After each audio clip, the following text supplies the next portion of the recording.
கர்த்தருடைய சமூகத்தில் ஆண்டை பிள்ளைகள் இந்த துதி ஆராதனையில் கலந்து கொள்ள கிருபை செய்திருக்கிறார்.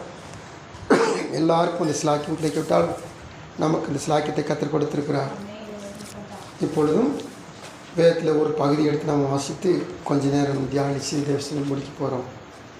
1 கொரிந்தியர் புஸ்தகம் 7ஆம் அதிகாரம் 3 வசனத்தை வாசிக்க போகிறோம். 1 கொரிந்தியர் 7ஆம் அதிகாரத்தை எடுத்துக்கொள்ளுங்கள்.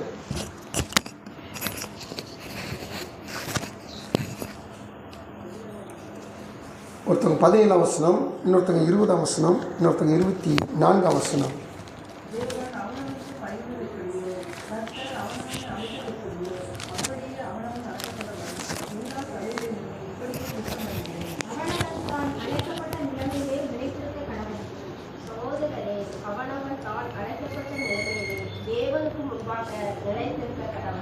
ஆமென். கண்கள் மூடி ஜெபிக்கலாம். அன்பின் பரலோக பிதாவே, கோடி ஸ்தோத்திரப்பா. மகிமையும் மாட்சியும் இந்த நல்ல ஆண்டவருக்கு நாங்கள் நன்றி செலுத்தி இப்பொழுதும் தேவனை பொற்கரங்களில் எங்களை தாழ்த்தி தருகிறோம். ஆண்டவரை, இந்த 2024ஆம் ஆண்டின் 12ஆம் மாதத்திலும் முதல் நாள் துதி ஆராதனை செய்யும்படியாக கர்த்தர்களுக்கு ஒரு பாக்கியத்தை கொடுத்துருக்கீங்க. ஸ்தோத்திரம். உண்மை மனப்பூர்வமாய் ஆராதிக்க கிருபை செய்த ஆண்டவர், இப்பொழுதும் தேவ சமூகத்தில் துதி பலி ஆராதனை வார்த்தையை நீங்கள் ஆசிரியத்திருந்தால் ஜெபிக்கிறோம். எங்களோட பேசும் இடைப்படும்.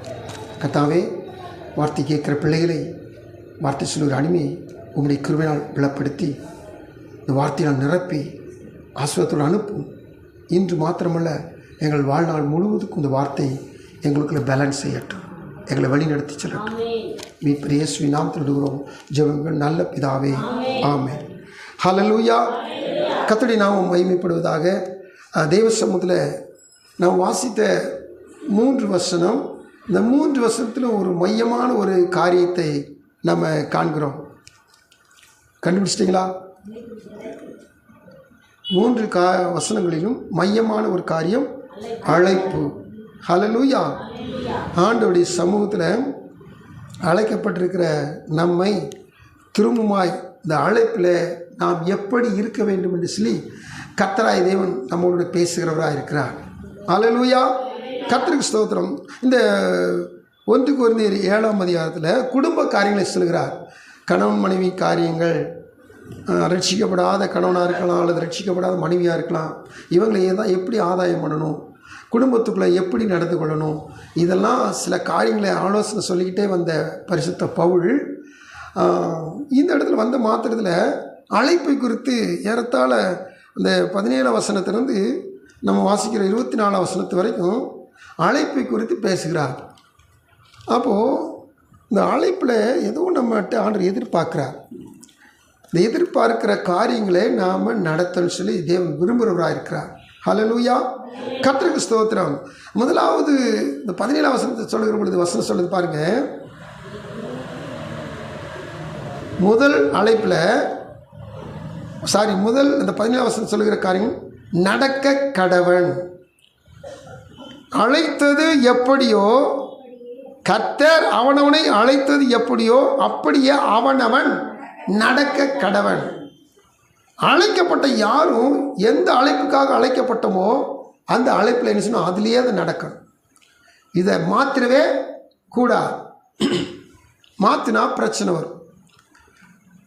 சரி, 2வது காரியம், இந்த அழைப்பில் நம்ம என்ன செய்யணுமா, அவனவன் தான் அழைக்கப்பட்ட நிலைமையில் நிலைத்திருக்க கடவன். எதற்காக கர்த்தர் அழைச்சாரோ அதில் ஸ்டாண்ட் பண்ணணுமா, அதுலேயே நிலைச்சி நிற்கணுமா. 3வது காரியம் வசனம் சொல்லுது, அவனவன் தான் அழைக்கப்பட்ட நிலைமையில் தேவனுக்கு முன்பாக நிலைத்திருக்க கடவன். அழைப்பில் நிலைச்சிருக்கணும். 2வது காரியம். 3வது காரியம், நினைச்சிருக்குது தேவனுக்கு முன்பதாகத்தான் நினைச்சிருக்கணுமா. ஹல்லேலூயா. கர்த்தருக்கு ஸ்தோத்திரம்.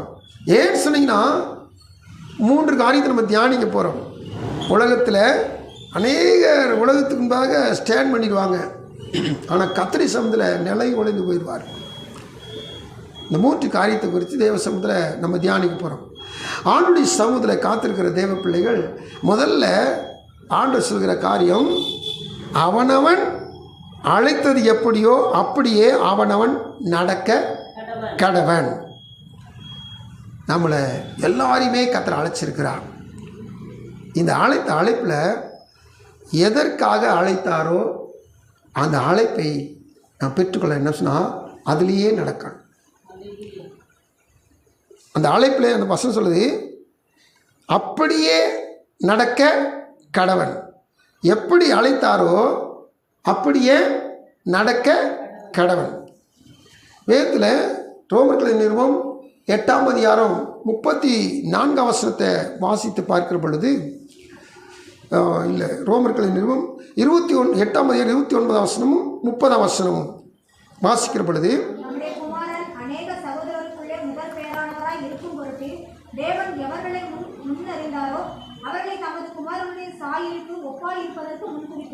கர்த்தருக்கு ஸ்தோத்திரம். தேவன் எவர்களை முன் அறிந்தாரோ அவர்களை தமது குமாரனுடைய சாயலுக்கு ஒப்பாயிருப்பதற்கு முன் குறித்திருக்கிறார். கர்த்தருக்கு ஸ்தோத்திரம். வேதத்தில் இருக்கிற பெரிய ரகசியங்களில் பவுல் வெளிப்படுத்துகிற பெரிய இது ஒரு முக்கியமான ஒரு ரகசியம்.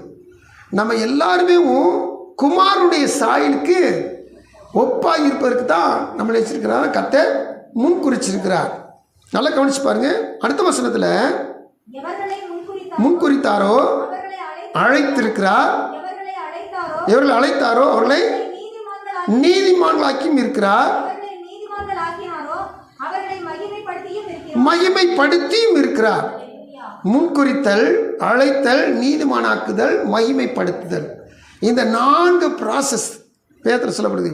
இதில் 2வது முதல் ப்ராசஸ் முன்குறித்து அழைக்கிற இதில் காரியத்தில் வேதம் சொல்லுது. இன்றைக்கி நமக்கு சொல்லிக் கொடுக்குற வேதம் போதிக்குது, அப்படியே நடக்கணும். எதற்காக அழைக்கப்பட்டு அப்படியே அதற்காக நீ நடந்துக்கிட்டே இருக்கும். அப்போது இன்றைக்கி நீங்கள் கண்டுபிடிக்கணும்.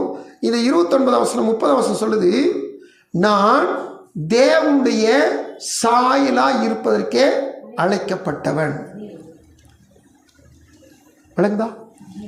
நான் எதற்காக அழைக்கப்பட்டேன்? நான் தேவ சாயல். அதாவது உங்களை ஒரு குடும்ப தலைவியாக குடும்ப தலைவனாக உங்களுக்கு ஒரு நல்ல ஒரு பணி கொடுத்து ஒரு பிஸ்னஸ் கொடுத்து எல்லாம் அந்த உலகப்புற காரியத்தில் அழைச்சிருக்கிறேன், அதில் நடத்திட்டு வர அது ஓகே. இப்போது ஆவிக்கிற வாழ்வு வந்த ஒவ்வொருவரையும் கர்த்தருடைய வார்த்தை சொல்லுது, என்னை தேவனுடைய சாயலுக்கு நான் ஒப்பாக இருப்பதற்கு அழைக்கப்பட்டிருக்கிறேன். இப்போது நீங்கள் ஆவிக்கிறவங்க கொஞ்சம் வளர்ந்துருந்தீங்கன்னா நீங்கள் என்கிட்ட இப்படி ஒரு கேள்வி கேட்பீங்க. என்ன கேள்வி? பாஸ்டர், ஆண்டவர் படைக்கும் போது என்ன அவர் சாயலை தானே படைத்தார், தேவ சாயலை தானே படைத்தார், அப்புறம் எதுக்கு நான் தேவ சாயல் ஆகிறதுக்கு என்னை முன்குறிச்சிருக்கிறாரு, என்னை அழைச்சிருக்கிறாரு, நான் படைக்கப்படும் போதே அவர் சாயலை தானே படைக்கப்பட்டிருக்கிறேன். அப்படி ஒரு கேள்வி நீங்கள் ஒரு ஆவிக்குரிய முதிர்ச்சி வந்துச்சுன்னா கேட்கலாம். இன்னும் ஆவிக்குரிய முதிர்ச்சி வந்துருந்தா உங்களுக்குள்ள ஒரு பதிலும் கிடைக்கும். என்ன பதில்? நான் தேவ மகிமை அற்று போனவனாய் இந்த பூமியில் நிலை உழைந்து அலைந்து திரிந்தேன்.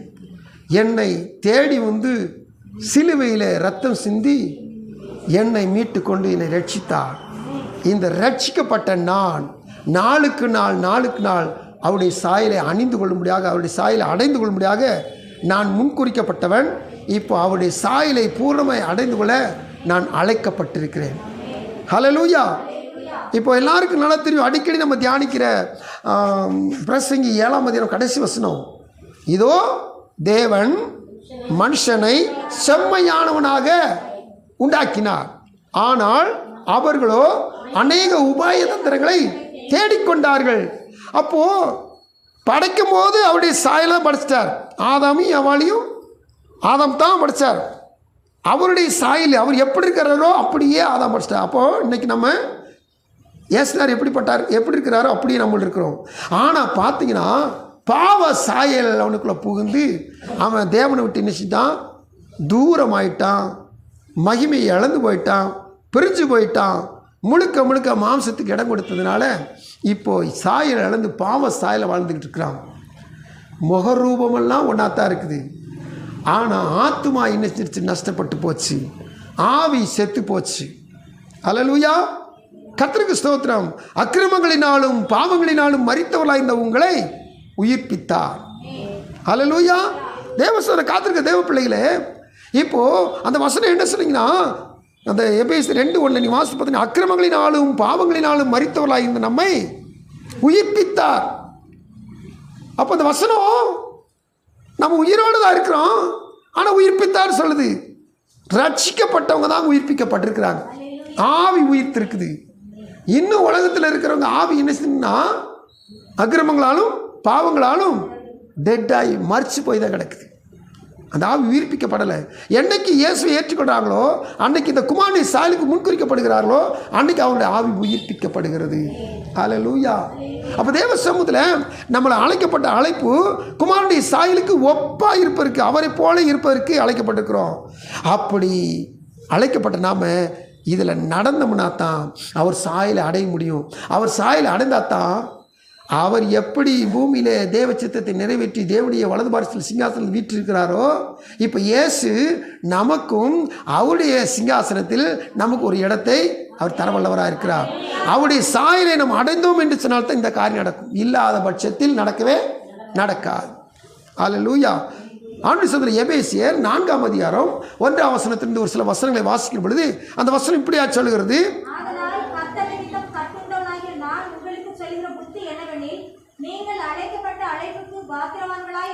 அந்த நடந்து சொல்லி கண்டினியூஸ் இருக்குது.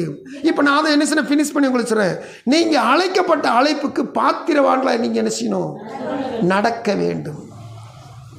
அப்போது நம்ம திறந்து எடுக்கிறதுக்கு முன்னாடி அபாத்திரமாக இதை என்ன செய்யணும், நான் புசித்து பானம் பண்ணக்கூடாது அப்படி சொல்லி வேதவசனம் வாசிக்கிறோம்.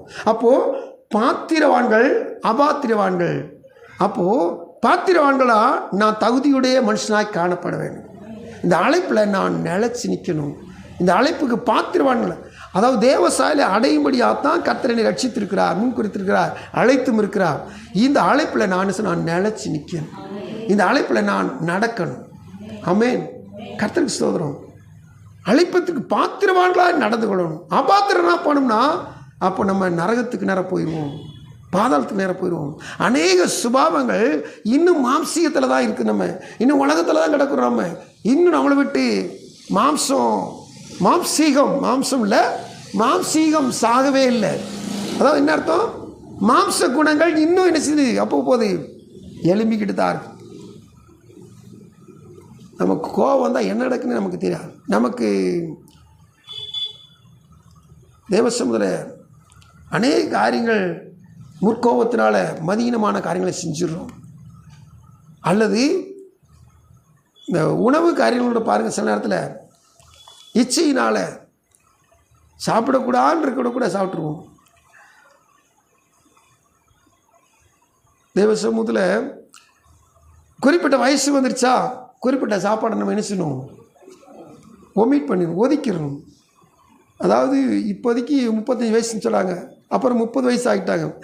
நீங்கள் 30 வயசு ஆகிட்டா நீங்கள் பாலாஸ்பத்திரியில் போய் பாருங்கள், எழுதி போட்டுப்பாங்க, நீங்கள் உங்களுடைய ரத்தத்தை நீங்கள் பரிசோதித்துக்கணும், உங்களுக்கு சர்க்கரை இருக்குதான்னு பார்த்துக்கணும், இன்னும் நீங்கள் உங்களுக்கு ப்ரெஷர் இருக்கான்னு செக் பண்ணிக்கணும். ஏன்னு சொன்னீங்கன்னா குறிப்பிட்ட வயசு தாண்டிச்சுன்னா நீங்கள் எப்போதும் போல எதையும் சாப்பிடக்கூடாது. குறித்த வயசு தாண்டிச்சுன்னா நீங்கள் என்ன செய்யணும்? கட்டுப்பாடோடு வாழணும். இப்படிலாம் என்ன சொன்னாங்கன்னா ஆஸ்பத்திரியில் எழுதி போட்டுப்பாங்க. ஏன் அப்படி சொல்லிக்கினா, இச்சை அடக்கம் இல்லாமல் குறித்த வயசு ஆனாலும் கூட அந்த இளப்பிராயத்தில் இருக்கிறத போலவே எல்லாத்துலேயும் என்ன சொன்னால் அனுபவிப்பாங்க. அது அவங்களுக்கு வந்து வினையாக மாட்டிக்கிறோம். அதனால கர்த்தருடைய வார்த்தை சொல்லுது, நீங்கள் அழைக்கப்பட்ட அழைப்புக்கு பாத்திரவான்களாக நடக்க வேண்டும். அடுத்த வசனம்,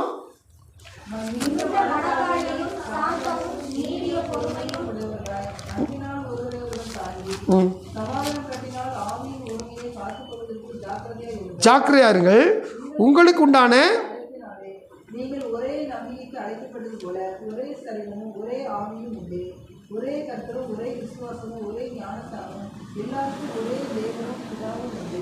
அவர் எல்லார் மேலும் எல்லாரோடும் உங்கள் எல்லாருக்கும் இருக்கிறவர். கர்த்தருடைய சமூகத்தில் இந்த பவுல் அருமையாக இந்த நடக்கிறத குறித்து பேசுகிறார், அழைப்பில் நடக்கிறத குறித்து பேசுகிறார்.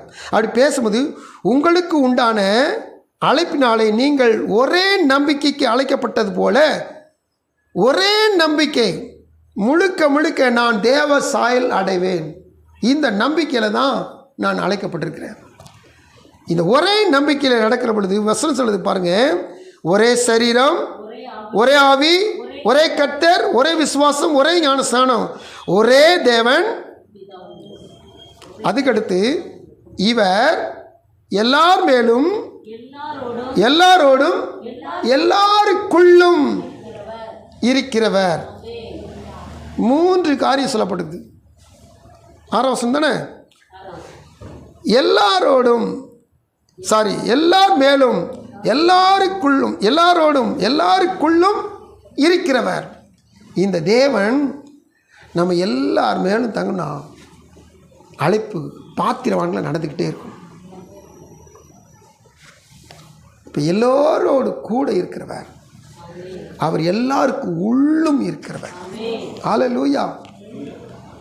இதான் தேவன், இதுதான் தேவன். ஏன்னா ஒரு தேவன் தான் சொல்லப்படுது, ஒரே தேவன் சொல்லிருக்கு. அப்படிதானே சொல்லப்பட்டிருக்குது, ஒரே தேவன். கடைசியில் சொல்லிருக்கு பார்த்தீங்களா? இந்த ஒரே தேவன் எல்லார் மேலும், எல்லாரோடும், எல்லாருக்குள்ளும். இது பாசிபிளா? அவர் ஒருவர் தான். ஆனால் வசனம் சொல்லுது 3 காரியம் சொல்லுது. எல்லார் மேலேயும் இருப்பார், எல்லாரோடும் இருப்பார், எல்லாருக்குள்ளும் இருப்பார். அப்போது எனக்குள்ளும் இருப்பார், தம்பிக்குள்ளும் இருப்பார், தங்கைக்குள்ளும் இருப்பார், அண்ணனுக்குள்ளும் இருப்பார், அக்காவுக்குள்ளும் இருப்பார், எல்லாருக்குள்ளேயும் இவர் இருப்பார்.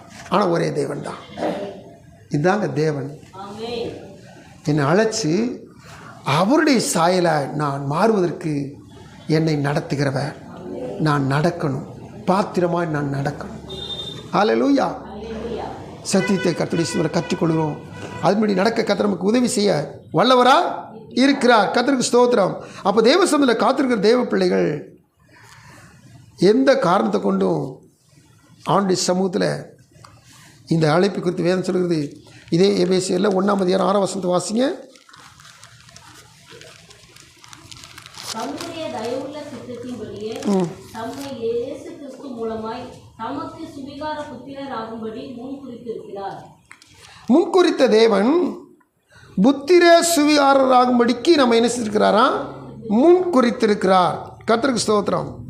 தேவனுடைய சமூகத்தில் காத்திருக்கிற தேவ பிள்ளைகள் முன்குறித்திருக்கிறார் என்பதை நம்ம உறுதிப்படுத்தி கொண்டு நம்ம செய்ய வேண்டிய காரியம் 12ஆம் வசனத்தை வாசிங்க.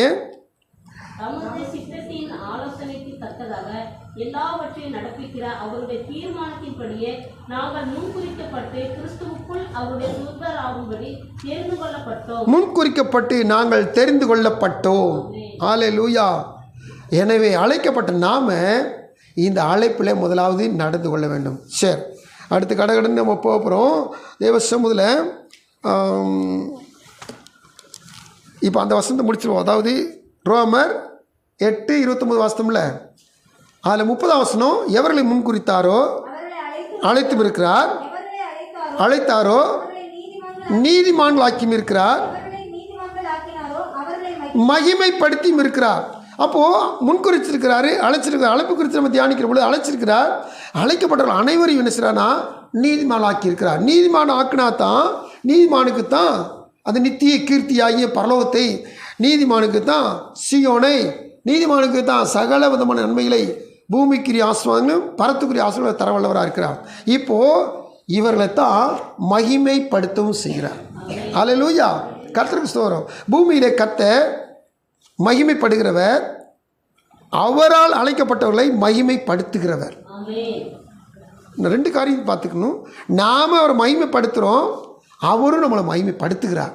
ஹல்லேலூயா. ஏன்னு சொன்னீங்கன்னா முன்குறிக்கப்பட்டு அழைக்கப்பட்டு நீதிமான் ஆனதுனால நம்மளை மகிமைப்படுத்துகிறார். ஒரு நாளில் 3ஆம் அதிகாரத்தில் யோசுவாவின் புத்தகத்தில் இன்று அவருடைய கண்கள் முன்பதாக உன்னை மேன்மைப்படுத்துவேன்னு சொன்னார். இப்போது யோர்தான் நதியை கடந்துட்டு வந்துட்டாங்க. கடந்த மாத்திரத்தில் வசனம் சொல்லுது 4ஆம் அதிகாரத்தில் 14ஆம் வசனத்தில்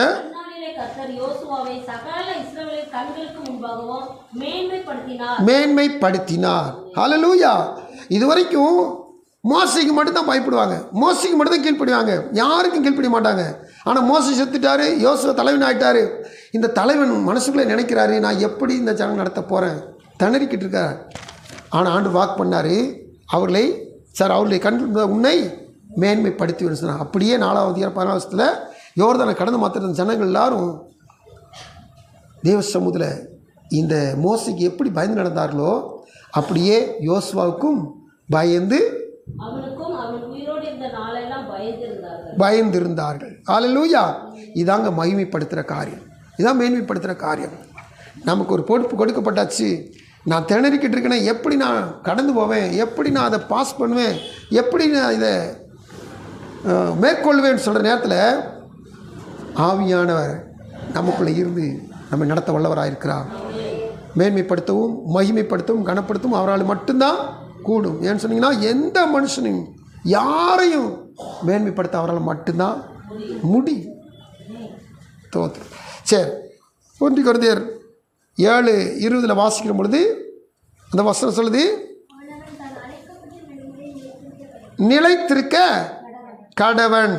நாம் அழைப்பில் நிலைச்சிருக்கணுமா தேவ சமூகத்தில். 1 தெசலோனிக்கேயர் 4:7 வசனம் சொல்லுது, சாயலுக்கு அழைக்கப்பட்டவர்கள் நாம் எப்படி அதில் நிலைக்கணும்னா எதில் நிலைக்கணும்னு சொல்லி கேட்டிங்கன்னா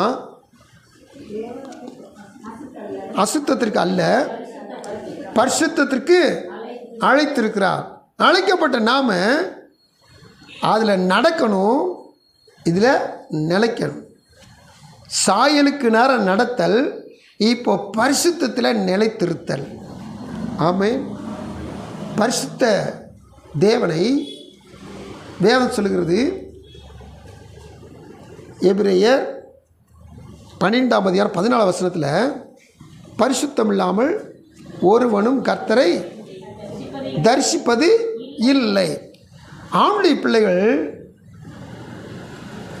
பாருங்கள், ஒரு நாள் கூத்துக்கு ஆண்டி நம்ம அழைக்கப்படலை. நாம் ஆண்டுடைய வார்த்தை லேவியராம் புஸ்தகத்திலும் பேதுரின் புஸ்தகத்திலும் பேதுரு 1:15 வாசிக்கிற பொழுது,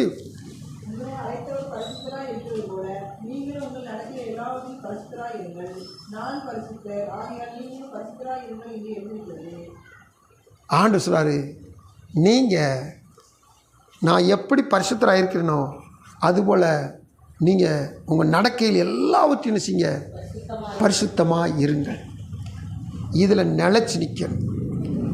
ஏன்னு சொன்னீங்கன்னா ஆதியில் அன்பு இருக்குது, அந்த அன்பு கொஞ்ச நாள் கழிச்சுன்னா அப்படியே வழுவி போயிடுது. ஆதியில் பரிசுத்தம் இருக்குது, அதுக்கடுத்த பரிசுத்தம் இருந்துச்சுன்னா குறைஞ்சி போயிடுது.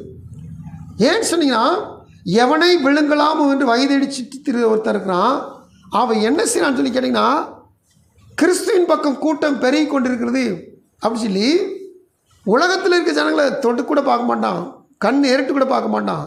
கிறிஸ்துவுக்குள்ளே வந்த ஜனங்களை எப்படியாவது ஏதாவது ஒரு வழியில் இவங்க நேராக பார்க்க விடாமல் இவங்களை இடது பக்கமோ வலது பக்கமோ பார்க்க வச்சு எடர பண்ணுறான். வேறு சொல்லுது, உன் கண்கள் நேராக நோக்கணும். நேராக பார்த்துட்டு பழைச்சோம், இடது பக்கம் வலது பக்கம் பார்த்துட்டோம் அல்லது பின்னாடி பார்த்துட்டோம், நான் செத்தோம். அப்போது இந்த பரிசுத்த குலைச்சல் எப்போ உண்டாகுது? திசை மாறுகிற பொழுது உண்டாகுது. இந்த திசையை மாற்றுகிறவன் என்ன செய்யறனா, ஏதாவது ஒரு காரணத்தை சொல்லி திசையை நினச்சிடான் மாற்றி விட்டுறான். ஆண்டுடைய ஜனங்கள் பரிசுத்த ஜனங்கள், அவங்கள யாரும் என்னமே செய்ய முடியாது.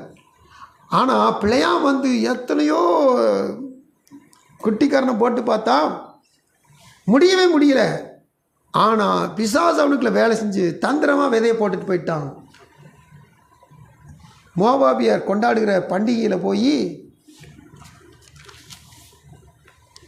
இந்த இஸ்ரவேல் சாப்பிடும்படியாக ஒரு பயங்கரமான தந்திரத்தை அவன் சொல்லிட்டு போயிட்டான். இப்படி சொல்லிட்டு போனதுனால பார்த்திங்கன்னா அங்கே இருக்கிற பெண் பிள்ளைகளை பார்த்து இந்த வாலிபர்கள் அங்கே போயிட்டு விக்கிரக சாப்பாடு சாப்பிட்டுட்டு அங்கே தன்னிச்சையாக நடந்து தாறுமாறான வாழ்க்கை வாழ்ந்து ஆயிரக்கணக்கான ஆத்துமாக்கள் ஆயிரக்கணக்கான ஜனங்கள் மடிந்து போக முடியாது, கர்த்தருடைய கோபம் எழும்படியாக நடந்துச்சு. காரணம், இஸ்ரவேல் ஜனங்கள் பரிசுத்த ஜனம். இப்போ பரிசுத்த குலைச்சல் ஆனதுனால மோசே அவ்வளவு சார்ந்த குல மனுஷன் மோசே அவனை நினைச்சான், பட்டையை எடுத்து சகோதரர்களை வெட்டுகின்றான். அந்த அளவுக்கு ஆயிட்டு. தேவசன காத்திருக்க தேவ பிள்ளைகளே, ஆதியில் அழைக்கும்போது சாயலுக்கு தேவனுடைய சாயலுக்கு அழைக்கப்பட்ட நாம் பரிசுத்த வாழ்வில் நிலைச்சிருக்கணும். இந்த பரிசுத்தம் நாளுக்கு நாள் பரிசுத்தத்தின் மேல் பரிசுத்தம் அடைய வேண்டிய ஒழிய பரிசுத்த டிகிரீஸ் ஆகவே கூடாது, கீழ் நோக்கி போகவே விடக்கூடாது. அவனுடைய வார்த்தை அப்படி தான் சொல்லுது, நாம் பரிசுத்தத்தின் மேல் பரிசுத்தம் அடைய வேண்டும், மகிமையின் மேல் மகிமை அடைய வேண்டும். ஒரு நாள் நம்ம குறைந்து போகக்கூடாது. இந்த பரிசுத்தத்தில் நிலைச்சி நிற்கணும். ஹல்லேலூயா. எபிரேயர் 3:14 நம்ம வாசித்திருக்க வசனம் அதில் சொல்லுது, நாம் ஆரம்பத்தில் கொண்ட நம்பிக்கை முடிவு பரியந்தம் உறுதியாய் பற்றி கொண்டிருப்போமாயில் கிறிஸ்துவிடத்தில் பங்குள்ளவர்களாய் இருப்போம். உறுதி வேணும். இந்த பரிசுத்தத்தில் உறுதி இருந்தால் தான் நாம் தேவ சமூகத்தில் ஆண்டுடைய அந்த அழைப்பில் நிலச்சி நிற்க முடியும். ஆண்டு சமூகத்தில் இந்த மகிமையில் பங்கு பெற முடியும். கர்த்தருக்கு ஸ்தோத்திரம். சரி, அடுத்தபடியாக நம்ம 3வது பகுதி 1 கொரிந்தியர் 7:24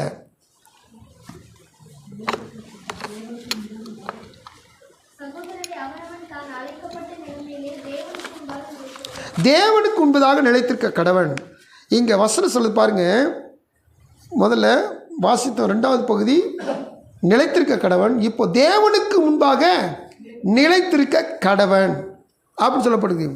இப்போது நம்ம முன்னாடி இருக்கிற ஒரு 2 வசனத்தை வாசித்தோம்னா, அதாவது கொரிந்தியில் வாசிக்கிற பகுதியில் 22, 23 வசனம் வாசித்தோம்னா அங்கே சுயாதீனன் அடிமைன்ற காரியத்தை குறித்து சொல்லிட்டு தான் 24 வசனத்தில் தேவனுக்கு முன்பாக நிலைத்திருக்க கடவுள் சொல்ல வார்த்தை சொல்லப்படுது. அதாவது உலக மனுஷனாக இருக்கும்போது நாம், அந்த 2 வசனம் சொல்லுது, உலக மனுஷனாக இருக்கும்போது நாம் ரட்சிக்கப்படுறோம். ரட்சிக்கப்பட்ட நம்மை அடிமையாக பாவத்துக்கு அடிமையாக இருந்த நம்மை கர்த்தர் சுயாதீனர்களாய் மாற்றுகிறார். இப்போது சுயாதீனர்களாய் மாறின நாம் கிறிஸ்துவின் அடிமைகளாய் மாறணும். ஹல்லேலூயா.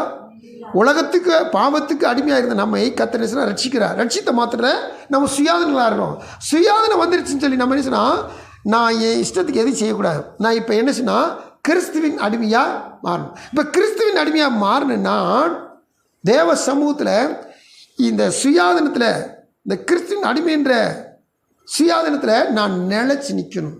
எதைத்தான் கர்த்தர் அந்த வசனத்தை சொல்லுகிறார். என்னன்னு சொல்லி கேட்டிங்கன்னா, பழைய ஏற்பாடில் யாத்திராகமம் புத்தகம் 21 அதிகாரத்தில் ஒரு அடிமையை ஒரு எஜமான் விலைக்கு வாங்குகிறான். அப்படி எஜமான் விலைக்கு வாங்குற போது அந்த அடிமை குறித்த வருஷத்தில் இருந்துச்சுன்னா விடுதலை வீட்டுக்கு போயிடலாம்.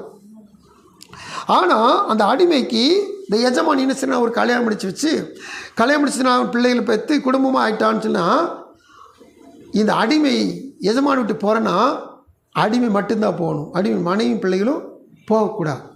இது நியாயப்பிரமாண சட்டம்.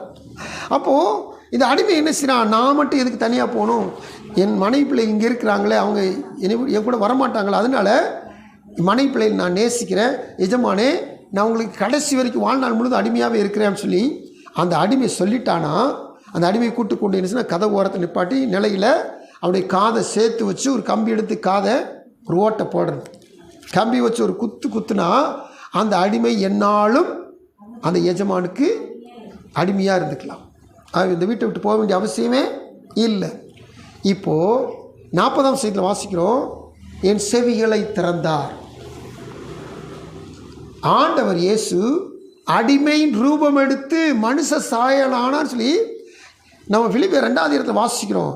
இது இந்த 40ஆம் வசனத்துடைய அடிப்படையில் உள்ள வார்த்தை.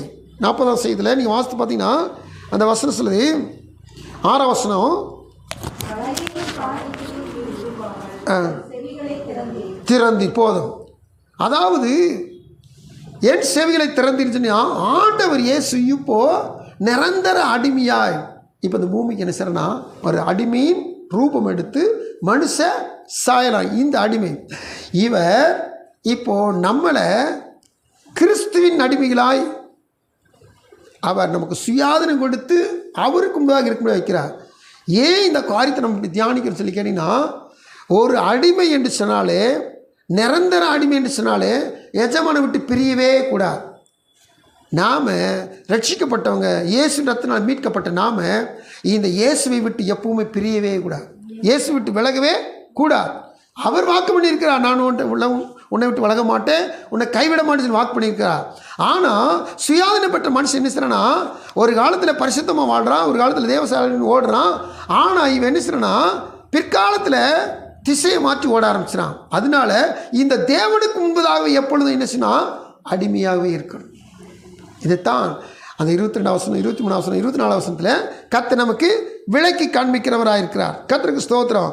அப்போது ஆணுடைய பிள்ளைகள் எந்த காரணத்தை கொண்டும் உலகத்தின் காரியங்களுக்காக நம்ம இசைந்து போயிட்டோம்னா, உதாரணத்துக்கு ஒரு சவுல் எடுத்துக்குங்க, உதாரணத்துக்கு ஒரு சாலமோன் எடுத்துக்கங்க. இவங்களாம் என்ன செஞ்சிட்டாங்கன்னா, உலக காரியத்துக்காக சவுல் ஆடு மாடுகள் மேலே பிரியம் வச்சு நினச்சிட்டான், அழைப்பையே இழந்து போயிட்டான். மனுஷர் பேச்சை கேட்டான். அவன் சொல்கிறான், 1 சாமுவேல் புஸ்தகம் 15:24 அவன் சொல்கிறான், ஜனங்கள் பேச்சை கேட்டு நான் அந்த தப்பு செஞ்சுட்டேன், ஆடு மாடுகளை நான் நினைச்சிட்டேன், நிற்கிறவங்க நம்ம வழி செலுத்திற்காண்டி கொண்டு வந்துட்டேன்னு சொல்கிறான். அவன் செஞ்சது தப்பு. அவன் 15 20 வாசிக்கிறோம், 1 சாமுவேல் 15:26 வாசிக்கிறோம், நீ கர்த்தர் பேச்சை கேட்டு கீழ்ப்படியாதனால உன்னை ராஜாவாக இராதபடிக்கு கர்த்தர் உன்னை புறக்கணித்தார். கர்த்தருக்கு ஸ்தோத்திரம். இப்போ தேவனுக்கு முன்பதாகவே இந்த சவுல் நடந்துக்கிட்டு தானா, இந்த சவுலை கர்த்தர் ஒரு நாள் புறக்கணிச்சிருக்கவே மாட்டான். இவன் மனுஷனுடைய பேச்சை கேட்டு, அப்போ தேவனுக்கு முன்பாக நடக்க வேண்டிய இப்போ யாருக்கு முன்னாடி நடக்கிறான், மனுஷனுக்கு முன்பாக நடக்கிறான். நம்ம ஆதியாகம புத்தகத்தில் நம்ம அதிகமாக தியானிச்சிருக்கிறோம். தேவனுக்கு முன்பாக நடக்க வேண்டிய ஆபிரகாம் யாருக்கு முன்னாடி நடந்துட்டார், சாராளுக்கு முன்னாடி நடந்துட்டார். இப்போ சாராளுக்கு முன்னாடி நடந்ததுனால சாராள் பேச்சை கேட்டு ஆகார் நினைச்சிட்டாரா, மறுமனையாட்டியாய் கொண்டுக்கிட்டார். இப்போ மறுமனையாட்டிக்கு பிள்ளை பிறந்தனால தேவனுக்கு முன்பாக நடக்க வேண்டிய ஆபிரகாம் நினைச்சிட்டார்னா விலகி போயிட்டார். அதனால தான் ஆண்டவர் 14 ஆதியாகமத்தில் நீ எனக்கு முன்பாக நடன்னு சொல்கிறார். அப்போது தேவனுக்கு முன்பாக நடக்கிறேன்னு சொன்னீங்கன்னா உலக மனிதர்களுடைய பேச்சை கேட்கவே கூடாது. அப்போது ஆலோசனை வரும், அறிவுரைகள் வரும், இதெல்லாம் நம்ம கேட்கக்கூடாதுன்னு சொல்லலை. துன்மார்க்கத்துக்கு ஏதுவான தவறு, தேவனுடைய திட்டத்துக்கும் தேவனுடைய சித்தத்துக்கும் தேவனுடைய விருப்பத்துக்கும் விரோதமான காரியங்களை யாரும் செய்ய சொன்னால் அதை கேட்கவே கூடாது. ஏன்னா கர்த்தர் தெளிவாக சொல்லியிருக்கிறார், உனக்கு நான் ஒரு சந்ததி தரேன்னு சொல்ல. ஆனால் அந்த சந்ததியை அவன் எப்படி நினைக்கிறான்னா, சாராள் மூலம் இல்லை ஆகார் மூலம் சொல்லி நினச்சின்னா திட்டத்தை, தேவ திட்டத்தை மாற்றிட்டான். அதனால அது எனக்கு முன்பாக நடன்னு சொல்கிறார். இப்போ தேவனுக்கு சமத்தில் நம்ம வசனம் வாசிக்கிறோம், தேவனுக்கு முன்பாக நம்ம நிலச்சிருக்கணுமா. மனுஷர் பேச்சை கேட்டோம்னா, உலக பேச்சை கேட்டோம், மாம்சத்தின் பேச்சை கேட்டோம்னா நம்ம நினச்சிருக்க மாட்டோம். சாலமோன்னு இப்படி தான் செஞ்சான், தன்னுடைய மனைவிகள் பேச்சை கேட்டு நினைச்சிட்டான். 1 ராஜாக்கள் 11 ஒவ்வொரு மனைவிக்கும் அவங்க தெய்வத்துக்கு நினச்சிட்டானா, எருசலேம் தேவாலயத்துக்குள்ளேயும் தேவாலயத்துக்கு முன்பாகவும் தேவாலயத்துக்கு முன்பாக இருக்கிற மலையிலும் என்ன செஞ்சுட்டானா, கோயில்களை கட்ட ஆரம்பிச்சிட்டான், அவங்களுடைய விக்கிரங்களை வைக்க ஆரம்பிச்சிட்டான். இதனால தான் அவன் தடுமாறி போனான். ஆண்டவர் 2 முறை தரிசனமாகி கூட இவனை உலக ஆவி, விக்கிரக ஆவி, மாம்சீக ஆவி இவனை மேற்கொண்டதுனால இவனால் மீண்டு வர முடியவில்லை. அப்போ தேவனுக்கு முன்பாக அவன் நினச்சிருந்தானா மனைவியில் பேச்சு கேட்டுப்பானா, தவறான விக்கிரகாనికి போயிருப்பானா, போக மாட்டான். நாம் அழைக்கப்பட்ட அழைப்பில் நடக்கணும், நிலைச்சிருக்கணும், அதுவும் தேவனுக்கு முன்பதாக நிலைச்சிருக்கணும். அப்படி நிலைத்திருந்தோம்னா இந்த தேவன் நம்மை மகிமைப்படுத்த வல்லவராக இருக்கிறார். அல்லேலூயா. இந்த தேவன் நீதிமானாக்கினவர், அவர் மகிமைப்படுத்தி அவரோடு வைத்துக்கொள்ள வல்லவராக இருக்கிறார். எல்லாரும் தேவ சமூகத்தில்